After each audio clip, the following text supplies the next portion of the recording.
That was a nice move by Pipkins, taking it right to the rack himself. Wide open three, left wing, and it's good. Nylon, the dunk likes that, Matt. A three from the right side, and it's good! The one, Pipkins, the man, yet again. Hello and welcome to The Flex. I'm Matt St. Jean alongside Joe Howie. Hey, guys.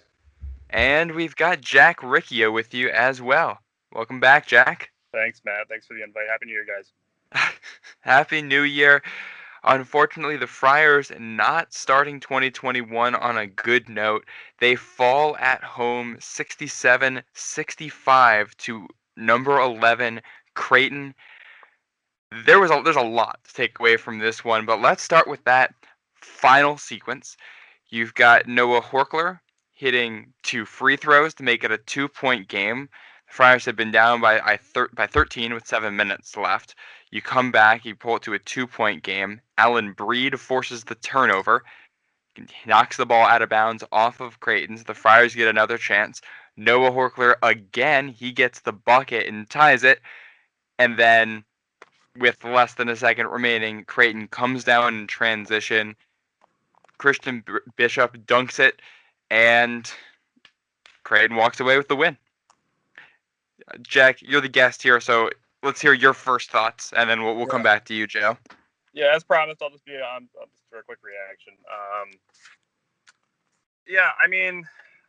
First I want to say I'm not really impressed with Creighton at all, and just as a team in general. I don't understand I don't think they're living up to what they're billed as. I understand, like they played a very good game against Kansas a couple weeks ago, and that's when I was like, okay, this team's really for real. They should be, they're going to probably dominate in the Big East, except for teams like Nova, because I mean Kansas is loaded this year too. So that to me sort of proved they were for real. But in this game, I see the lack of discipline and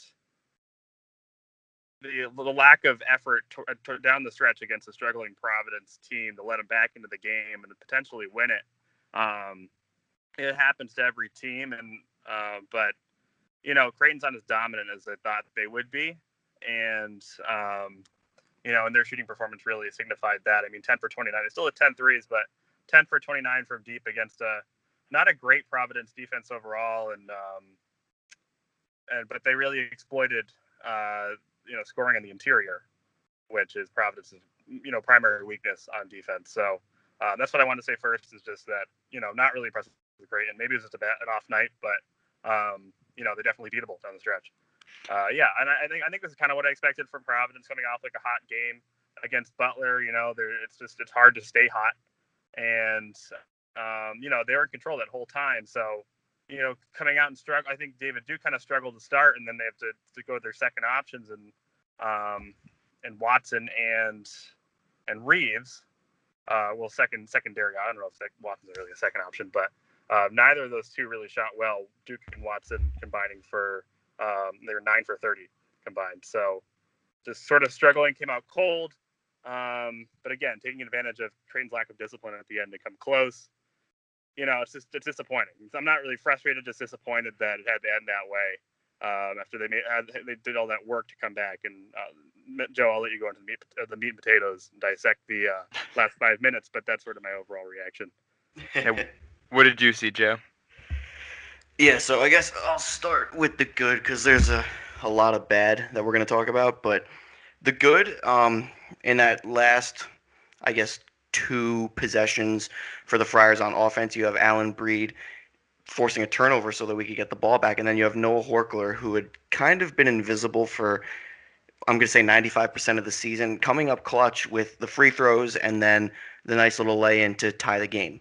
So I think those are 2 bright spots, just to dig into that a little deeper, because those are not your typical role player guys you'd expect Duke or Watson or Nichols or Reeves to come up with some sort of play like that late. And it was 2 guys who don't really see a lot of time and kind of have been lost in the rotation. So I'm happy that, there's growth in that facet, in that you have bench players playing a big role in a late game with a high value outcome. So that's probably one of the only good things I'll say today. But then on the flip side, I think it's so fitting that we lost by a dunk in the paint over, I'm going to say, three of our defenders, because it's indicative of the way that Creighton played.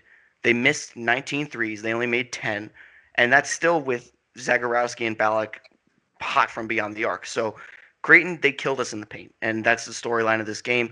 You can say whatever you want about Bishop traveling. I really don't think he did, and even if he did, it didn't matter because we did not play good defense in the paint. Our rebounding effort was mediocre at best, and that's at best. I'd say there was not really a defensive urgency in the paint. There was one replay on the broadcast where there were two Oh yeah, Creighton jerseys. You know what I'm going to talk about. the two on Compared to five. Yeah, yeah, and you see Watson, Duke, and I think it's Gant watching while Reeves and and is it Nichols too. Nichols Nichols was are also under. Yeah, watching. the only player that actually went up for their board was Reeves, and he's Mhm. one of the smaller guys on the floor. Our center and our two forwards were watching. Yeah. You can't have that. Yep. And I think they they turned up the intensity late, and the defense got some bad bounces. But Friars won on the boards, but it didn't feel like it. 10 offensive rebounds for Creighton, and I think the biggest thing on the defensive end that was noticed is the Friars would play that zone defense, and whoever the second guy into the paint for Creighton was usually got a really favorable matchup or was wide open. You'd take whoever was anchoring in the paint for Creighton, whether it be Bishop or Jefferson, whoever they put down, a Kalkbrenner, they walk him up a little bit. Watson follows him, and then the second guy to cut down there has a wide open lane. And you're spot on. It's fitting for the game to end the way it did on the second guy in the paint getting the wide open dunk, because that happened very frequently. I mean, hindsight here is 2020. It's 2021, but hindsight here is 2020 because if you look at any other Creighton game that they play, if they're tied, who do you think is going to shoot the basketball? There's two guys you think of, Zagorowski, Zagorowski and Ballack. Ballack. That's who you think is going to shoot the ball. You think they're going to go for a three because for them a three-pointer is a high percentage look. Nope, they walk Bishop right into the paint. I don't think that was their intention because if you watch the play, it looked like Zagorowski was going to drive before Duke shut him off. But Mhm. then you have Bishop coming like a freight train down the court, full head of steam, and Watson and Reeves are just standing there watching. You don't think you could at least step over and try and take a charge or something, but you gave him a free lane to the hoop. Watson's behind him. Traveling. Watson's Yeah, no, taking too much time to get up the floor. No, I just want to interject here. I think that was I thought that was a great play by Creighton. I think Greg McDermott drew that up. I'm pretty sure they look like they practiced that because there is no hesitation by Bishop, and Zagorowski knew exactly where he was with what was it, 2 seconds? I mean that was definitely I think that was they practiced that. That was probably designed. That's probably like a 1 or 2 option where it's Zagorowski's decision, and you give him the ball. He's either taking the last shot or he's giving it to Bishop coming up the floor if he doesn't have anything open. And it's perfect. I mean, Watson kind of got, he was drawn into Zagorowski because his man wasn't back up the court, and that's all you're thinking about with 7 seconds. So, a good way to manipulate sort of the Friars' focus on defense, obviously being Zagorowski. By Greg, you just got to tip your cap. I mean, that was. I'll say this: if Bishop hadn't been in great position or something, or kind of hesitated on the layup, that may have been just a happy accident. But he took that up and slammed it with 2 hands. He knew exactly what he was going to do. He knew what he was doing from the minute he inbounded it. He knew exactly what he was going to do.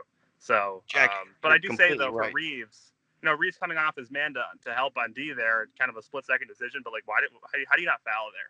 Is my question. Even if it's an and one, it's still one possession. How do you not try to foul there? I don't know. Then that sort of comes back to my thoughts on their interior. They've gotten better. I mean, they did have 45 rebounds this game. Granted, there were just a lot of missed shots on both sides, so that's kind of how it happens. But, they didn't rebound when it mattered, and I think they're just kind of they're soft in the interior, and that's going to kill them. They have to be tough. They have to be tough-minded and make them earn it. It was way too easy. Some of these rebounds and some of these looks they got. I think Creighton. That's a tall effort. Creighton certainly let the Friars back into it late, and they missed some wide open looks. And I think the biggest thing is Creighton missed the last 3 free throws. They were 5 of 10 from the line on the game. You had, as I believe it was Jefferson, who missed the front end of 2 1-and-1s in the final minute. Hmm. If you don't have that, you're never in the position where Bishop's going up for that last shot. The Friars got a little bit lucky to even be in a position to play for overtime. So when you play from behind for most of the game and you're really trying to will yourself back into it, you have to put a lot of effort into the comeback, then you're Yep. asking for trouble on the back end. You're putting yourself in a position where one bad play on defense can be the difference maker when it really doesn't have to be, when you could have done things better to not be in that spot. Matt, I think you brought up a great point about the free throws, and Creighton, they kind of left the It door was cracked Mahoney. open. It was Mahoney Oh, it who was missed it. Mahoney. Yeah, not Jefferson. Regardless, the Creighton left the door open for us to come back in, and you saw we were starting to sneak. We were ready to do it. But on the flip side, you could look at Providence, and we missed 5 free throws, and we lost the game by 2. Hmm. So I mean, I get it. On a normal day, Providence would miss 5 free throws, and you'd be like, "Oh, okay, that's not terrible." You like historically, we've shot the ball much worse at the line, Hmm. but I think when you lose a single possession game like this, you can't help but look at all the little nuances and really Yep. nitpick here because if you're missing free throws and it's like guys who normally hit free throws like Watson, he's improved at the stripe. I Hmm. think Gant missed one. Did Reeves miss one too? I Oh, believe. Let me make sure I have my split box up here. From the free throw line, Watson was 5 of 7, Reeves was 2 for 2, Gant was 1 of 2, Horkler was 4 for 4, Croswell was 0 for 2. so really, it kind of just comes down to the bigs. I mean, Hmm. make your free throws, and that's not to knock Nate because he's historically this season and last season he really improved from the stripe. But when it comes down to a single possession game, you can't help but look at 5 free points that you didn't take advantage of. I I mean, think, yeah. And I think you can also, on the other side of things, go back to that first half. That last 3 by Ballack. Whether you want to say that that's bad defense or just chalk it up to Creighton making a shot, Providence didn't have that. Nobody had played hero ball for the Friars, really. Nobody made shots that they weren't supposed to hit or made crazy plays. Creighton had a guy that did that. And it's not a knock on Providence, but that's why Creighton's ranked 11th and the Friars didn't get any votes. The Friars don't, even when, I mean, and Duke can be that guy, but he didn't play like that guy today. Neither did Nate Watson. mhm. Here's the thing with David Duke, and thank you for teeing me up because I've been waiting to say this. When you have David Duke playing the one and you want him to facilitate and be the go-to scoring guy, you put your team in a very tough position because this is what we saw Duke's freshman year where he's trying to do too much. He's trying to run an offense and he's trying to score the basketball. Even when you have guys like Bynum or even going back to Pipkins and Malik White, when you have another backcourt guard that can handle the ball on the floor, it takes some of the pressure off of David Duke. But when Bynum's hurt and your best other option is Allen Breed to run the point, it's difficult, and you saw a lot of it today. Duke was struggling to score the basketball. He put up double figures, but it's a sneaky double figures because he definitely did not play like the David Duke that we've seen over this last stretch of No. games. If you look at the three-headed monster at the top of the rotation here, Watson, Reeves, and Duke all in double figures, but shooting percentages were low. Watson was 4 of 11 from the field. That ties his game against Indiana for worst shooting percentage. Reeves was just 3 of 10, and Duke 26.3%. 5 field goals on 19 attempts, and he didn't get to the free throw line once. I mean, that's another thing. He definitely was not taking it to the hoop as much as you really would have liked. But you hit on something with Allen Breed there. No Bynum. I don't think it's a surprise that Allen Breed was on the floor for a lot of that late run for the Friars. Yeah, and I think Breed Yeah. did a fair job. Jack, I hear you want to chime in, but I think Breed did a fair job, so I'm not going to knock him too hard. But again, that's a lot to ask a freshman in a tight game like this. Go ahead, I Jack. yeah. I mean, Breed had that. He forced a turnover at the end too to tie the Hmm. game, and then Horkler comes in. Yeah. It was the X factors. It wasn't really the stars or the three-headed monster like you said, Matt. It was the X factors that sort of picked it up for them at the end, and yeah, I guess that's a bright spot. Like Breed is. He's got a lot of potential. He's got a high ceiling, and with his already savvy, already with his intangibles. You can see, the type of play he needs to make to put the team in a position to either tie or win the game. So that's the type of, the heady play that you want to see out of your freshman, and that is pretty hard to come by, I think. Yeah, Um, that's why I'm so, I mean, saying I don't think it's a surprise that the Friars yeah, didn't make that comeback until he was on the floor. He's not as good as yeah, Jared Bynum, and I think this showed the Friars agreed. need Bynum. But if you can have a somewhat capable point guard on the floor, it makes life easier for everybody else, and that's what Duke needs. I think he's definitively a shooting guard and not a point guard at this point. Yeah, I mean, I Yeah. think there are a few things in play here. But I think, the fact that Bynum only had 9 minutes and Duke played the full game, didn't come out, didn't sit down. That's a little bit of that is just a 1v1 versus Zagorowski. Their mini rivalry they've had going on since they were both in prep schools, coming out of the same state, Massachusetts. And I think Zagorowski feels slighted by the Friars because they recruited Duke over him. And so he always comes back and hits like 6 or 7 threes against us. But yeah, Duke didn't, in that one-on-one battle, Duke was the clear loser. And I don't know if Ed Kalu is enabling that to happen. I mean, it looks from what the stat sheet says, it looks like Duke was trying to play, hero ball. And I think, you're putting too much pressure on your star player to outperform the kid that, to prove that he was the right choice in the end, because recruiting Duke over Zagorowski, proving that he's better or more capable to lead the team to victory. So yeah, I mean, I think that mini one-on-one, that mini rivalry, I think Zagorowski got the best of them. I think I also don't think you could talk about this guy. I think a big part of that was paint play, the defensive paint play for Creighton. Bishop was a force on Nate Watson, and they devoted basically all of their attention to making sure, one, Nate Watson's not going to get an entry pass. Two, Nate Watson's not going to be able to turn around with the basketball. We're going to make him play with his back to the basket. And three, if anybody tries to drive, they're getting swallowed up. David Duke at no point, none of these guards for the Friars had an easy shot trying to get to the hoop, and there were no easy shots on offensive putbacks either. I think that's why some of these shooting percentages were so low, is none of the putbacks would fall, none of the layups would fall. Some of that's on the Friars having a bad game, but you got to credit Creighton's paint defense. They're smaller, but they're also very strong and they're very savvy. Yeah. Yeah, Matt, when we prepped this game with Jake in our last podcast, we stressed a lot that Creighton had a defensive hole in the paint, and I guess Greg McDermott listened and drew up a game plan for that because, damn, they were good in the paint today defensively. I mean, They proved us wrong.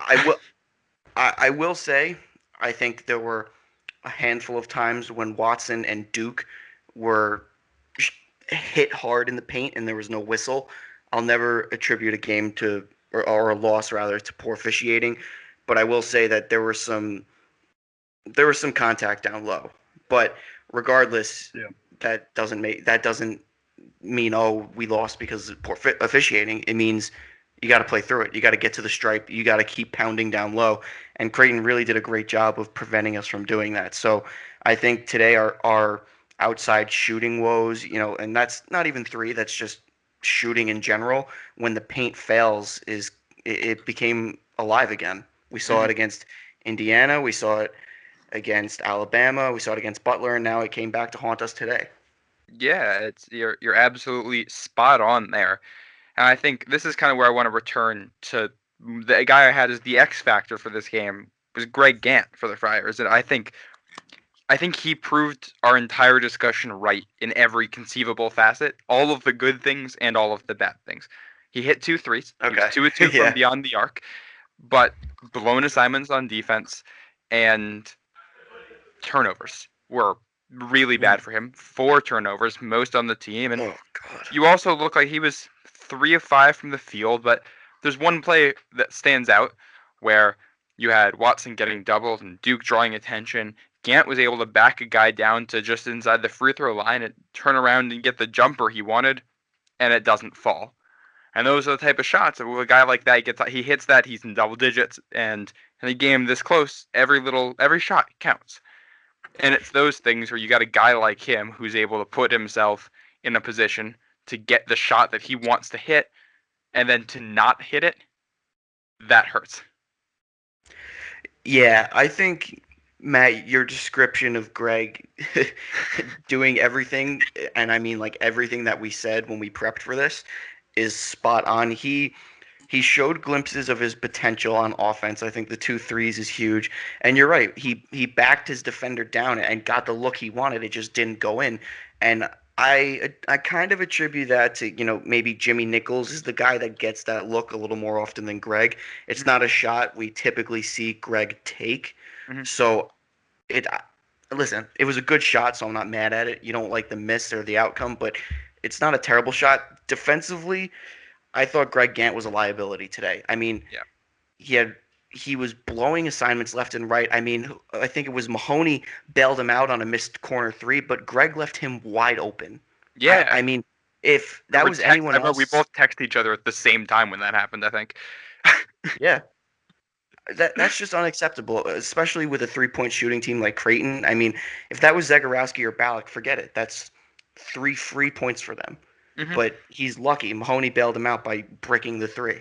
Yeah, and it's like you said, like he does everything. He's not a complete and total liability on defense. He makes a handful of good plays. He had 4 defensive rebounds. He had a block. He's just the ceiling is sky high and the floor is incredibly low with him. He's raw. He's inconsistent right now. I think the Friars thought you'd get a little bit extra with him at this point. You'd be getting a little bit more from him than what they've gotten. And that's probably why he's not in the starting lineup right now and Jimmy Nichols is. Although, if we're going to talk about the wing position, I don't think we can talk about this game without talking about Noah Horkler. 12 points in 16 minutes, 2 out of 3 from beyond the arc, hit all of his free throws. It looks like he's auditioning to get back into that starting lineup. This was his best game for the Friars. I give Horkler my MVP for today because I think our 3 stars, Duke, Watson, Reeves, really struggled to show up. And, I think it's very telling that on a day when the three of those guys are struggling, they still put up double figures. But Noah Horkler, as a role player coming in and providing the scoring punch and the defensive presence that he did, is really promising. I don't know, Matt, if I agree that he's going to earn his way back into the starting five. I don't think one game does it. I think we need to see this a few more times. And looking ahead, he has a lot of opportunities to make some noise against some really good teams in the Big East. But for right now, I think Nichols holds on to that spot. I think I'm very confused by what this program is doing at the 4 spot because it seems like every guy that we start at the 4 doesn't get more than 20 minutes there, which is really odd because in one in one respect you have Cooley who's raving about Gant and Nichols and the energy they bring off the bench after a big road win at TCU, and then on the other side you have Cooley starting Nichols and then taking him off and just not playing him. So I'm really confused by how we're using the power forward position. Regardless of who has started at the 4 for the Friars, without having all of the game logs in front of me, I'm almost certain Gant has of Gant, Nichols, and Horkler, Gant has played the most minutes in every game. I'm almost completely positive of that. And he did today. 27 minutes for Gant, 20 for Nichols, 16 for Horkler. It almost doesn't seem to matter who the starter is. It's more so um, that Gant's going to be the number one. He just has to earn his way into the actual starting lineup, earn his way to get that title, I guess. Maybe that's what Cooley's going for here. I mean, Jack, I know we've talked forever about how much Cooley values seniority in the starting lineup. I know that's something that has definitely bugged us in the past. Yep. Yeah, I mean, it's just a matter of getting someone fresh out there. I think the 4, in his defense, especially when they go to that full court set, if they're losing games, they're just looking for length and endurance. So you're trying to keep Nichols and Gant fresh. At the same time, problem is I think rotating them back and forth so frequently can break their rhythms, and I think that's why we don't see as much offensive production out of those two as often. I mean, I don't think it affected Gant as much; didn't get as many opportunities, but yeah, I think that's what he wants is that he just wants him to be out there and taking care of. I mean, like you said, they drop into that zone after the press, so he's got that's a big assignment for the 4. He's got to ride the line, make sure nobody gets in front of him for the rebound, but also pay attention to the corners. And I think I think just going back to what you said, Gant missed that assignment a couple of times, so that's a really difficult position to play, and it can be really tiresome. So I think that's what the result of the frequent rotation is, and I think having those two lengthy guys is helpful for Cooley, but on the opposite end, I mean, maybe it breaks their rhythm. But I don't have as much of a problem with that. I know what that position requires and the amount of energy it takes up just in the defensive end, because that is the most important spot on defense is the four, especially in the 2-3 zone. So maybe that's what it is. It just could just be like a fatigue thing and just trying to manage their energy levels. And I think both injuries and foul trouble kind of made Cooley go back to the drawing board at points with his rotations. You have Watson struggling early and then getting into foul trouble, and then right after that, Bynum gets hurt. So you're simultaneously trying to figure out how to get Watson involved in the game. I wasn't sure about that. Yeah, so that was like Bynum stayed dressed, right? What was that? He stayed dressed. I thought I was a little confused by that. Yeah, he did. Bynum. He was in the warm-ups at the end of the game there, but yeah, he had what appeared to be some kind of a groin injury. He got injured, came back in, and that was it. But you have, Bynum comes out, and you've got Goodine coming in first, and then Breed, and then you also have Cooley working it with Duke at the 1. So you're trying to figure out your guard rotation and figuring out if you're replacing Bynum with a guard or a wing, while simultaneously trying to figure out how to get Watson involved and how to rotate people at the center position because Watson's in foul trouble, and then you have to rotate who's at the wing based on who you're playing at the center. I think the middle 20 minutes of the game was Cooley just trying to figure out that dynamic, and then Creighton started hitting their shots, and you go on a 15-0 run on the back half of that first half, and really puts you back on your heels. Yep. I think Cooley did a good job with the rotation late in the game. You saw it in, I think it was the last 27 seconds that took like 9 minutes, really. I think Cooley did a great job. I call it playing checkers when he pulls a guy off for offense and defense. So he was doing that with Nate, Nichols, and I think it was Horkler until that final stretch when Horkler made the 2 free throws and the layup. But I think he did a really good job rotating that. And I think when you look at the loss of Bynum, Matt, and you just touched on this, you need to decide how you're going to fill him with a wing or with a guard. I think we spent way too much time in the middle of the game tampering with the guard, with the backcourt, essentially. Because for like 5 minutes, you have Bryson Goodine on the floor. And, did he have a steal? Did I see that correctly? He had 1 rebound, 1 assist, and no steals. 0 of 2 from the floor. Okay. And he had 1 turnover. So maybe that. Yeah, but he didn't really do much. So what's the point of putting him on? Allen Breed is your backup. I guess your third string guard that you're going to put in behind Duke and Bynum. So why even waste your time with Goodine? If it's someone in the lower half of the Big East, I think it's okay and you can tamper with it a little more. But when you're playing Creighton right now, I think, is the best team in the Big East. Villanova's on pause, and they haven't really had the opportunity to lose yet. So Creighton's the best team in the Big East. You're playing to upset a ranked team at home, and you're putting in like fourth-string guys. What Cooley should have done is probably go with the wing, and I really like that long lineup. We used it at TCU. We used it at Seton Hall. We used it against Butler, where you have Duke running the 1. You have either Reeves at the 2, or you even go bigger and you put Gant, Nichols, Horkler, and Watson on the floor. I think that's a great lineup. Yeah. The issue you run into, and I think this is something the Friars had at Butler as well, so when you go with a big lineup, let's say you have Reeves, Gant, and Nichols all out there, if none of those guys are hitting their threes, which Reeves had an all right performance from beyond the arc. Gant went 2 for 2, but he's not really known as a 3-point shooter. That's the lineup you have. And Nichols he shot 2 threes. I honestly don't know why. He isn't a 3-point shooter. If those are the guys you have, then none of them are threats from beyond the arc. So the defense can just happily collapse on anything in the paint and smother it, and puts all of the load on Duke to create his own shot.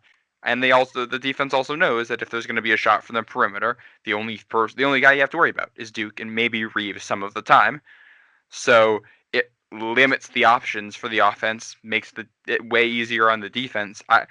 I like that lineup a lot more when the Friars are ahead. I like the lineup at the end with Breed at the 1. I would say from now on, if Bynum's hurt, if Bynum misses the next game, we don't know what the injury is, we don't know when he's coming back. If he is out, I think Breed may not start, but he has to play the 1 for a serious amount of time in every game. No, yeah, I agree. I'm not. I may have phrased that incorrectly, but I'm not opposed to having Breed play the 1.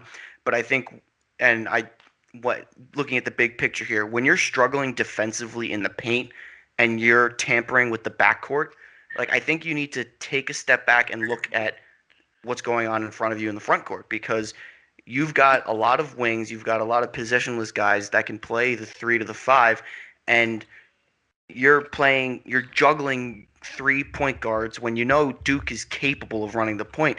And I get it, there's offensive struggles that come when you have Duke at the point and you have a bunch of wings in. But in terms of the defensive side, when you're getting killed in the paint, you should put your bigs in. I mean, there's a reason that, Reeves struggles defending in the paint. It's because he gets mismatched at the 3.